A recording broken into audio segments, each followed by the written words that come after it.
Hi everyone, this is Mahwash Ajaz. You're watching me on my YouTube channel, and today the drama that I'll be reviewing is called Khaie.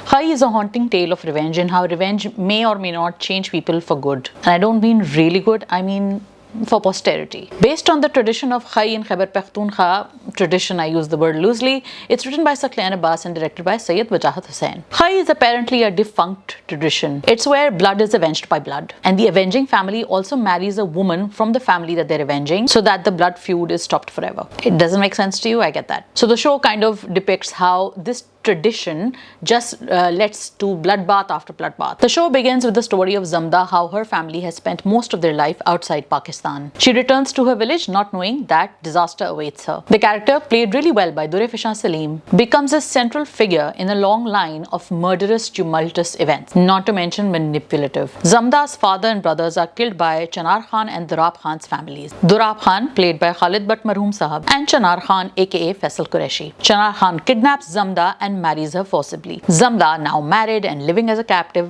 vows to take revenge. So this is the good news. This is overall a brilliant show and deserves a binge watch. At the end of the recent episode, which is around 19 or 20, I could not wait to watch more, minus the flashbacks. Carefully, through a series of well thought out manipulations, Zamda manages to exact her revenge. By around 19 episodes in, Zamda has managed to kill a lot of people without lifting a finger, a sword or a gun. And the family is barely catching on. That's a clever protagonist. And very clever writing, I must say. There are a lot of interesting paradoxes at work here. Revenge versus forgiveness. Villainhood versus victimhood. There's a wonderful quote by Nietzsche which I thought of: in the process of fighting monsters, beware that you do not become one yourself. And there's also this classic quote in The Dark Knight that you either die a hero or you live long enough to see yourself be the villain. There are a lot of moral ambiguities that Khaie touches upon. It takes them apart with painstaking detail. And of course, with massively high stakes, which is why it becomes such a great watch. You see kids dying, women being assaulted, driven mad. It's not for the faint-hearted, I'll tell you that. Credit goes to writer Screengrab Abbas for carefully mapping out a scheme devious enough for you to be shocked at, but intriguing enough for you to follow through. And very well deserving credit is Sayyid Wajahat Hussain, who has kept the whole show crisp, as with the talent I like to call know when to quit. Although the recent episodes are a lot of flashbacks. Although a lot of directors don't understand the fine art of leaving something to the imagination and letting the audience figure out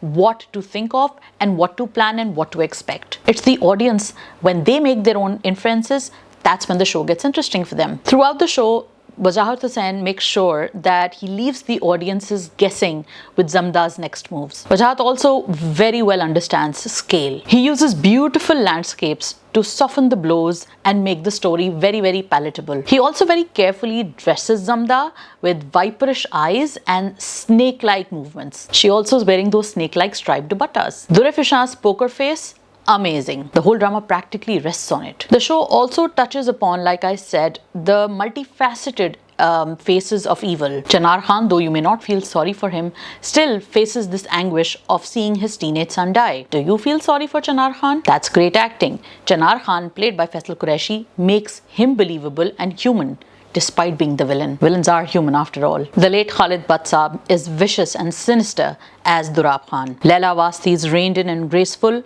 as Pereira, who is the fly on the wall of this blood-filled hell. Jealous and trivial and emotional Gulwareen, portrayed to a T by Uzma Hassan. Apana and Barlas as star-crossed lovers, played by today's favorites Shuja Asad and Mahinur Haider. Hina Khaja Bayat, Shamil Khan, Hassan Noman and Osama Tahir also add their impeccable talent to this mix and make Khaie the brilliant show that it is. Now, here's the bad news. Not only 99.9% of these actors are non-Pashtun, they're also speaking this affected, heavily accented Urdu accent, which I don't understand or condone. Why are they speaking in an accent? What's the purpose?